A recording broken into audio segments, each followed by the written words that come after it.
여러분 반갑습니다. 이번 영상은 한국경제 유승우 기자가 오늘 기사가 실렸는데 상당히 좋은 기사라서 같이 한번 봤으면 합니다. 그리고 문화권과 관련되어 가지고도 같이 좀 이야기를 했으면 하는데, 기사 제목은 이겁니다. 고소득자에게 열정대가 된 아이, 돈 많이 벌수록 안 낳는다. 어라? 우리가 일반적인 상식으로는 돈을 많이 벌면 벌수록 아이를 많이 낳는다고 생각하잖아요. 그게 아닙니다. 자, 내용을 일단 간략하게 요약된 걸 보면, 소득 높을수록 낮은 출산율, 아이는 열등제인가? 그리고 고소득자는 양육비 걱정 없이 아이를 많이 낳을 것 같지만 출산의 기회 비용도 같이 증가하기 때문에 저소득층보다 아이를 덜 낳는다. 복권 당첨금 주듯 돋부린다고 실제 출산율 높아질지는 의문이다. 이런 내용입니다. 그래서 내용을 보면 지금 일단 이 표부터 보시는 게 맞는 것 같네요. 지금 저소득층은 고출산, 고소득층은 저출산인데, 지금 부부 합산소득, 신혼부부입니다. 5년 이내의 부부 중 자녀가 있는 유자녀 비율이 가장 낮은 게 7천에서 1억 사이일 때 46.2로 가장 낮습니다. 그리고 1억 이상, 1억 이상이면 상당히 고소득자임에도 불구하고 48.4밖에 안 돼요. 상대적으로 5천에서 7천일 때 54.8, 3천에서 5천일 때 59.8, 1천에서 3천일 때 58.1, 1천만 원 미만일 때 60.1입니다. 그리고 지금 보시는 자료는 뭐냐면 방금 아까 내용이랑 이어지는데, 초혼 신혼부부 소득 구간별 비중입니다. 부부 합산소득에서 지금 1억 이상인 비중이 17.9, 상당히 많네요. 그리고 7천에서 1억도 21.3, 그리고 5천에서 7천은 22%, 이 정도로 나오고 있습니다. 요거 보시고, 그리고 또 이 자료 보다 보면 조금 주제와는 약간 관련 없는 건데 요거는 좀 보고 가시죠. 재미가 있으니까. 초혼 신혼부부의 아파트 거주 비중인데 2015년도 같은 경우는 64.7이었어요. 그런데 2022년도에는 72.4%입니다. 그러면 짧은 기간이죠. 7년 사이에 아파트에 거주하는 비중이 7.7% 상승을 한 겁니다. 그러니까 그런 이야기 많이 하잖아요. 오빠 아파트 아니면 나 결혼 안 해. 그리고 이제 딜러분들도 자네 아파트 아니면 내 딸 못 주겠네. 그게 실제 통계로 확인이 된 거예요. 상당히 짧은 시간이거든요. 그럼에도 불구하고 7.7% 상승한 거는, 야, 이자들이 요구했던, 딜러들이 요구했던 게 실제 데이터로 확인이 되네요. 야, 많이 그렇게 아파트로 들어가셨구나 싶습니다. 자, 그리고 다시 돌아와서 여기 기사 내용을 보면, 돈을 많이 버는 사람은 아이를 많이 낳을까? 통계청이 발표한 2022년 신혼부부 통계는 그렇지 않다는 것을 보여준다. 소득 수준이 높을수록 도리어 아이를 덜 낳는 경향이 있다. 자녀가 지금 앞에 같은 경우는 하나나 둘 다 합친 거고요. 그리고 자녀가 둘 이상인 부부의 비율 같은 경우는 연소득 1,000만 원 미만인 부부가 15.1로 가장 높게 나왔다고 합니다. 그리고 연소득 1억 이상 부부는 7.9%만이, 그러니까 신혼부부 5년 이내입니다. 7.9%만이 둘째가 있다고 합니다. 상당히 적어요. 우리가 일반적으로 알고 있는 거랑 너무 다른 거죠. 그런데 왜 이런 문제가 발생할까요? 그래서 이 기자분의 분석은 이겁니다. 저도 이 부분이 맞는 것 같아요. 자, 문제는 소득과 출산 사이에는 소득 효과만이 있는 것이 아니라 대체 효과도 발생한다는 점이다. 대체 효과란 두 가지 재화 중 어느 한 가지의 가격이 달라져 상대적으로 비싸진 재화의 수요는 줄어들고 저렴해진 재화의 수요는 늘어나는 현상이다. 소득 수준이 높아진다는 것은 출산과 양육의 기회 비용이 커진다는 의미이고, 따라서 비싸진 출산과 양육 대신 이를 선택할 가능성이 커진다. 이렇듯 소득 효과는 출산을 늘리는 방향으로, 소득 효과는 출산을 늘리는 양에, 그런데 대체 효과는 출산을 줄이는 방향으로 작용한다. 그래서 대체 효과가 소득 효과보다 크다면 출산율은 하락한다. 말이 좀 어렵죠? 쉽게 설명하면 여자 소득이 높으면 높을수록 양자택일, 즉 출산과 양육 그리고 일, 이거를 선택함에 있어 가지고 소득이 높은 여자일수록 출산으로 인한 소득이 없어지거나 줄어들 가능성이 높기 때문에 출산과 양육보다는 일을 선택할 가능성이 높아진다는 거예요. 그래서 제가 계속적으로 주장하는 게 여성의 사회 진출이 출산율에 부정적인 영향을 미친다. 많은 네티즌들도 그런 주장을 많이 하세요. 뭐 정부나 언론이라든가 그런 데서는 그런 이야기 안 하는데 이번에 한국경제에서는 이런 지적을 하네요. 뭐 이거는 제가 봤을 때 둘러서 말한 것 같아요. 둘러서. 물론 이제 대한민국이 중국처럼 집에 가서 애를 낳아라 할 수는 없다고 봅니다. 지금 그렇게 하기에는 우리나라 사회가 그렇게 가기는 힘들지만 그래도 최소한 남자와 여자가 공정하게 채용 시장에서 경쟁하자. 그러니까 군 가산점 부활. 그리고 뭡니까? 할당제 폐지. 기업에게 맡겨라. 시장에게 맡겨라. 그리고 특별한 여자에 대해서 우대하는 그런 정책들. 실제 일을 함에 있어서도 뭐 여자라고 좀 봐주고 그런 거 많잖아요. 우리가 뭐 속된 말로 뭐 정수기 물 가는 것 정도도 여자들이 안 하잖아요. 이제 그런 식으로 이제 공정하게 평등하게 가자는 거죠. 그리고 다시 이어서 요즘 인터넷에서 가난한 사람은 자식을 낳아서는 안 된다라고 말하는 사람을 종종 볼 수 있다. 자녀에게 풍족한 환경을 제공해 주지 못하는 사람은 부모 자격이 없다고 생각하는 사람이 적지 않다.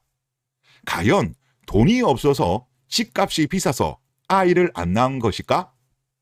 돈이 아니라 돈이 전부라고 생각하는 삐뚤어진 가치관이 저출산의 진짜 원인이 아닐까? 와, 정말 멋진 말이에요. 돈이 아니라 돈이 전부라고 생각하는 삐뚤어진 가치관이 저출산의 원인이 아닐까? 이게 저는 정답. 대한민국이 주요국하고 봤을 때도 물질의 풍요를 중시하는 거는 많이들 아실 겁니다. 대부분의 나라들은 가족을 가장 중시해요. 우리나라는 물질을 중시합니다. 어느 정도 선진국 반열에 든 나라 중에서 모든 나라들은 탈물질주의로 갔어요. 유일하게 안 간 나라가 대한민국. 그리고 제가 이제 챗GPT한테 물어봤습니다. 제가 예전부터 좀 가지고 있던 생각이 대한민국이 왜 이리 됐을까? 저는 문화에도 큰 영향, 정신, 철학, 사상, 가치관, 정신에 저는 있다고 보거든요. 뭐냐고 하면 예를 들어서 뭐 기독교 문화권, 이슬람 문화권 같은 경우는 아이를 낳는 것을 축복으로 알고 있습니다. 그래서 제가 챗GPT한테 물어봤어요. 맞냐 하니까 예, 맞다고 합니다. 그러면서 뭐라고 답변했냐고 하면 기독교 문화에서 아이들은 하나님의 선물로 감주하며 생명을 창조하고 보호하는 것은 신성한 책임으로 여겨집니다. 성경에서는 자녀는 주님의 선물이라고 언급되어 있다. 그러면 이슬람 문화권에서는 마찬가지로 아이들은 알라의 선물로 여겨지며 부모가 자녀를 양육하고 교육하는 것은 중요한 종교적 책무로 간주하고 이슬람에서는 가족과 자녀의 중요성이 강조되며 아이들은 종종 가족과 사이의 미래라고 이어가는 존재로 인식한다. 그러니까 아이를 축복으로 보는 거예요. 그런데 우리나라 같은 경우 동아시아권 같은 경우 지금 전반적으로 다 저출산이죠. 그러면 유교 문화권에서의 아이를 낳는 거는 어떻게 보고 있는가? 이거에 대해서 제가 챗GPT한테 물어봤어요.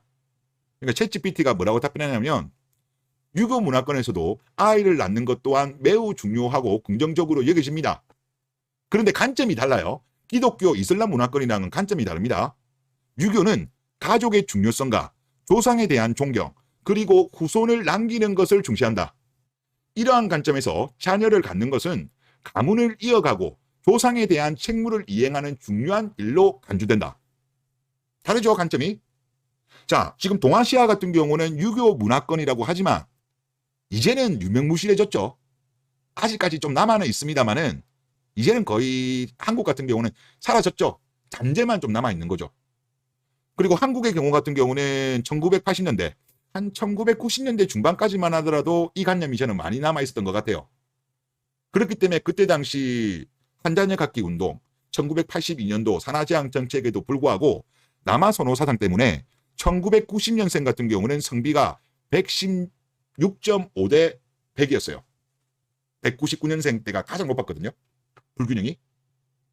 그런데 지금 현재 대한민국을 보십시오. 지금의 가족은 뭘까요? 아빠는 돈 버는 기계, 아이들은 치열한 경쟁 속에서 좋은 대학을 가기 위해서, 직장을 얻기 위해서 학원 다니고 공부하고 그냥 치열하게 살죠. 그리고 가족들 간의 대화가 사라진 가족이죠. 대한민국의 가족은. 지금 대부분 젊은 결혼할 나이대 청년들도 이러한 가정을 겪어오다 보니까 별로 좋은 기억이 없다고 하더라고요. 그 윗대도 비슷해요. 한참 저 위로 올라가지 않는 이상은 대부분 다 비슷하죠. 그러면 그동안 우리 유교 문화권에서 아이를 낳는 거는 가문의 계승이었죠. 그래서 남아선호 사상이 있었잖아요. 근데 지금은 남아선호 사상 없죠. 오히려 여하를 선호하죠. 이미 대가 끊어진 집안이 즐비합니다. 그리고 대한민국의 초저출산 때문에 이제는 다들 아직까지 대가 이어지고 있다고 하더라도 이제는 포기하는 분위기예요. 대가 계속적으로 이어질까? 내 때까지는 이어지더라도 이후에는 몇 세대 지나면 없어지겠다? 이제 포기하는 분위기예요. 즉 책무가 하나 날아간 거예요. 그리고 조상에 대한 책무, 제사죠. 우리가 따지면. 지금 대한민국의 여성분들 회사 거부하잖아요. 심지어 주도하는 경우도 많죠. 그리고 대리효도, 씨월드 이런 말도 있잖아요. 씨부모, 그리고 조상에 대한 책무, 이거는 이자들이 거부했어요. 자, 이런 유교 문화권에서는 아이를 축복으로 본 게 아니죠. 책무로 본 거죠. 그리고 행여 나중에 우리나라가 과거에 이제 농경 사회 때만 하더라도 아이를 낳으면 그 아이가 나이가 들었을 때 부양해 줄 수 있는 그런 어떤 뭐랄까요, 보험 성격도 있었죠. 하지만 이제 그런 보험 성격도 이제 없어요. 그렇기 때문에 경제적 선진국에 진입했지만 우리나라 같은 경우는 물질주의는 전 세계에 가장 강합니다. 그러면 아이 같은 경우는 어떻게 봅니까? 열등제 혹은 소비제, 부담으로 작용하는 거죠. 부담으로 작용하기 때문에 아이를 왜 낳아야 되지? 이런 의문들을 가지고 있는 것 같습니다. 그래서 제가 요즘 드는 생각은 뭐냐면 지금 대한민국의 어떤 뭐랄까요, 정신적, 철학적, 뭐 어떤 뭐랄까 중심이 없는 것 같아요. 뭐 종교가 있는 것도 아니고 그동안에 있었던 유교도 지금 사실 깨져버렸기 때문에 지금 대한민국을 지배하는 거는 물질주의라고 생각되거든요. 그래서 저는 대한민국의 이 저출산 문제를 해결하기 위해서는 돈으로는 해결 안 된다. 지금 이 기자분도 좋은 말씀하신 게 돈으로 해결할 게 아니라 사람의 어떤 마인드. 지금 대한민국 마인드는 제가 볼 때 글로벌 스탠다드로 봤을 때 탈물질주의로 갔어야 되는데 그걸 안 간 유일한 나라예요. 그래서 여기에 대한 의식 개선 이런 것이 어떤 뭐 종교 지도자라든가 사회 지도자라든가 정치인이라든가 뭐 여러 인플루언서라든가 이런 분들이 좀 나서 가지고 이거에 대한 어떤 뭐랄까요, 새로운 재정립 이런 것이 필요하지 않을까 그런 생각이 듭니다. 그래서 다시 한번 이 기자분의 사실상 주제죠. 다시 한번 읽어보겠습니다. 과연 돈이 없어서 집값이 비싸서 아이를 안 낳는 것일까? 돈이 아니라 돈이 전부라고 생각하는 삐뚤어진 가치관이 초저출산의 진짜 원인이 아닐까? 이분은 아마 이렇게 보시는 것 같습니다. 저도 이렇게 보고 있습니다. 네, 이번 영상 여기서 마치겠습니다. 감사합니다.